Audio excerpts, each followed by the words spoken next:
Good evening प्रिय विद्यार्थियों, स्वागत है आपका अभी क्लासेस में।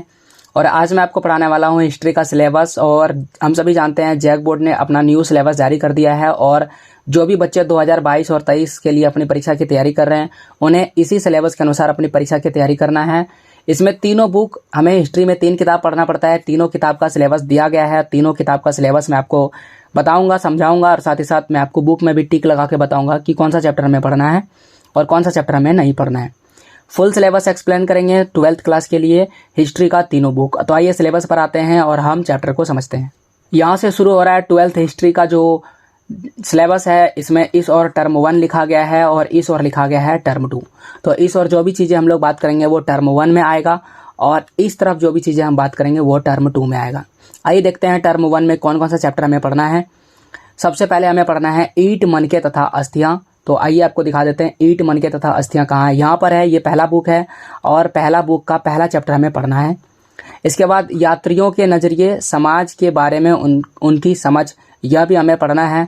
तो ये दूसरे बुक में लिखा गया है, देख सकते हैं, यात्रियों के नज़रिए, समाज के बारे में उनकी समझ, यह भी हमें टर्म 1 में पढ़ना है, दूसरे बुक का पहला चैप्टर। इसके बाद है भक्ति, सूफी परंपराएं, धार्मिक विश्वास में बदलाव और श्रद्धा ग्रंथ लगभग 8वीं से 18वीं सदी तक। और ये दूसरे बुक का पहला दूसरा चैप्टर है। यहाँ पर देख सकते हैं भक्ति, सूफी परंपराएं, यहाँ पर भी लिखा हुआ है भक्ति, सूफी परंपराएं। ओके, तो ये हमें पढ़ना है टर्म 1 में, यानी दूसरे बुक का दूसरा चैप्टर है, वह भी हमें पढ़ना है। इसके बाद किसान, जमींदार और राज्य, कृषि समाज में मुगल साम्राज्य, जो कृषि समाज और मुगल साम्राज्य, यह भी हमें पढ़ना है। आइए दिखाते हैं आपको यहाँ क्या लिखा है। और देख सकते हैं किसान, जमींदार और राज्य, कृषि समाज और मुगल साम्राज्य, यह भी हमें टर्म 1 में पढ़ना है। इसके बाद देख सकते हैं ये रहा शासक और इतिवृत्ति, मुगल दरबार। शासक और इतिवृत्ति इसी में है, यानी दूसरे बुक का है अगला चैप्टर। ये रहा शासक, इतिवृत्ति, जो है मुगल दरबार से रिलेटेड है। यह चैप्टर यानी टर्म 1 में हमें पढ़ना है। इसके बाद उपनिवेशवाद और देहाती सरकार, यह भी हमें टर्म 1 में पढ़ना है। ये रहा उपनिवेशवाद और देहाती सरकार, अभिलेखों का अध्ययन, यह भी हमें टर्म 1 में पढ़ना है। इसके बाद देख सकते हैं औपनिवेशिक शहर और नगरीकरण नगर योजना, यह भी हमें पढ़ना है। ये रहा औपनिवेशिक शहर, नगरीकरण नगर योजना, स्थापत्य, यह भी हमें टर्म 1 में पढ़ना है। तो इस प्रकार से आप देख सकते हैं ज़्यादा से ज़्यादा चैप्टर हमें बुक नंबर 2 से पूछा गया है, जो है बुक 2, ठीक है, दूसरे बुक से पूछा गया है। इसमें सभी चैप्टर जो है सम्मिलित कर दिए गए हैं, केवल 7वां चैप्टर नहीं सम्मिलित किया गया है। तो यानी मध्यकालीन इतिहास से हमें ज़्यादा से ज़्यादा सवाल पूछे जाएंगे। तो अगर आप इतिहास को कवर अप कर रहे हैं तो मध्यकालीन इतिहास को ज़्यादा से ज़्यादा कवर अप कीजिए, क्योंकि ज़्यादा से ज़्यादा सवाल यहीं से आपके परीक्षा में पूछा जाएगा टर्म 1 के लिए। तो टर्म 1 आपको समझ में आ गया होगा। अब आइए हम लोग टर्म 2 को समझते हैं। यहाँ टर्म 1 में इतना ही दिया गया है। अब आइए टर्म 2 को समझ लेते हैं कि टर्म 2 में हमसे क्या क्या चीज़ें पूछा जाएगा। सबसे पहले राजा, किसान और नगर, यह पूछा जाएगा टर्म 2 में। पहले बुक का दूसरा चैप्टर है राजा, किसान और नगर। कलर चेंज कर लेते हैं, तो ये रहा, यह हमसे टर्म 2 में पूछा जाएगा। इसके बाद बंधुत्व, जाति, वर्ग, ये रहा बंधुत्व, जाति तथा वर्ग, यह भी हमसे टर्म 2 में पूछा जाएगा। इसके अलावा विचारक, विश्वास और इमारत, यह रहा विचारक, विश्वास और इमारत, यह हमसे टर्म 2 में पूछा जाएगा। तो इस तरह से ये जो पहला है, जिसे प्राचीन इतिहास से ज़्यादा जुड़ा हुआ है, ये पूरा का पूरा किताब जो है ये प्राचीन इतिहास से जुड़ा हुआ है। तो टर्म 2 में आपको प्राचीन इतिहास ज़्यादा से ज़्यादा फोकस करना है।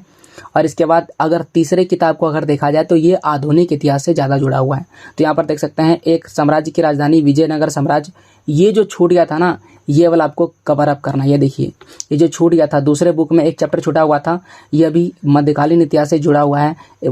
इसे भी हम लोग कवर अप करना है। ये टर्म 2 में पूछा जाएगा, ठीक है, याद रखिएगा।